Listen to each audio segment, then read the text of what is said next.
আসসালামু আলাইকুম। এরকম একটা টকঝাল জিনিস যখন থেকে মনে হবে যে বানাবো, বাসায় তৈরি করব, তবে থেকেই মনে হয় কখন বানাবো, কখন খাবো। আমার কাছে এরকমটা মনে হয়, আপনাদের কি মনে হয় আমি জানি না। তো আজকে বাসায় চটপটি রান্না করব, সেজন্য চটপটি রান্না করার জন্য আমি চটপটির ডালটা সারা রাত ভিজিয়ে রেখেছি। এখন আমি এটা প্রেসার কুকারে দিয়ে সিটি দিয়ে নিব।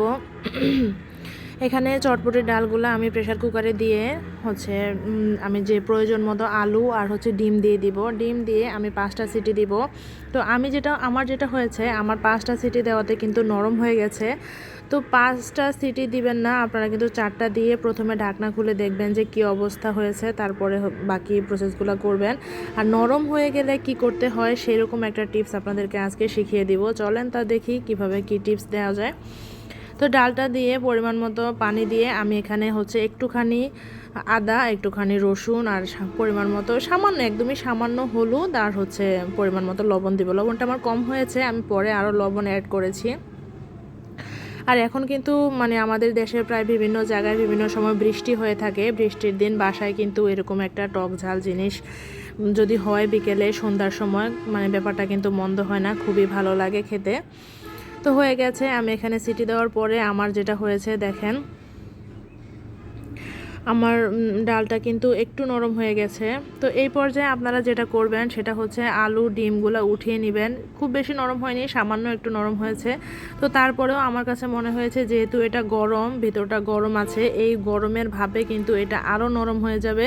সেজন্য সঙ্গে সঙ্গে আপনারা যে নর্মাল পানি, ট্যাপের যে নর্মাল পানি যদি আরও নরম হয়ে যায়, সেক্ষেত্রে আপনারা ফ্রিজে যে ঠান্ডা পানি সেটা অ্যাড করবেন। আমি নর্মালি পানিটা দিয়ে আবার একটু জাল করে নিয়েছি।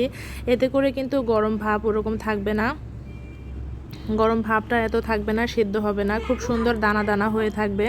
তো এখানে আমি তেঁতুলটা আধা ঘন্টা আগে ভিজিয়ে রেখেছি। আমি যেভাবে তেঁতুলের টক বানাই সেভাবে কিন্তু অনেক বেশি মজা হয় আর একটু টক বেশি হয়। তেঁতুলটা যখন নরম হয়ে গেছে, আমি এখান থেকে বিচিগুলো আলাদা করে নিয়েছি। আর টকটা যদি আপনারা মিষ্টি খেতে চান, চিনিটা বাড়িয়ে দিতে পারেন, সঙ্গে একটু টক দই অ্যাড করতে পারেন।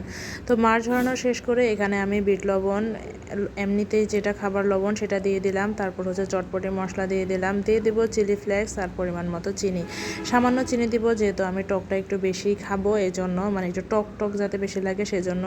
আপনারা যদি টকটা একটু মিষ্টি মিষ্টি খেতে চান তাহলে চিনি দিবেন, সাথে দই অ্যাড করতে পারেন। তো টক হয়ে গেছে, সে পাশে আমার রেডি হয়ে গেছে। আমি কিন্তু চিলি ফ্লেক্সটা কম দিয়েছি, না হলে আমার ছেলে খেতে পারবে না ঝালের জন্য। এখানে আলুগুলো আমি একটু আধ ভাঙা করে এখানে চটপটির সাথে মিশিয়ে দিব। চটপটির সাথে এখানে আলুগুলো মিশিয়ে দিয়ে উপরে আমি চটপটির মশলা দিয়ে দিব। যদি আপনারা এতগুলা চটপটি একসঙ্গে খেতে চান তাহলে মশলাগুলো দিতে পারেন। আমি কিন্তু এখানেও মশলা অ্যাড করেছি, আবার যখন খাবো তখনও মশলাটা দিয়ে দিলাম।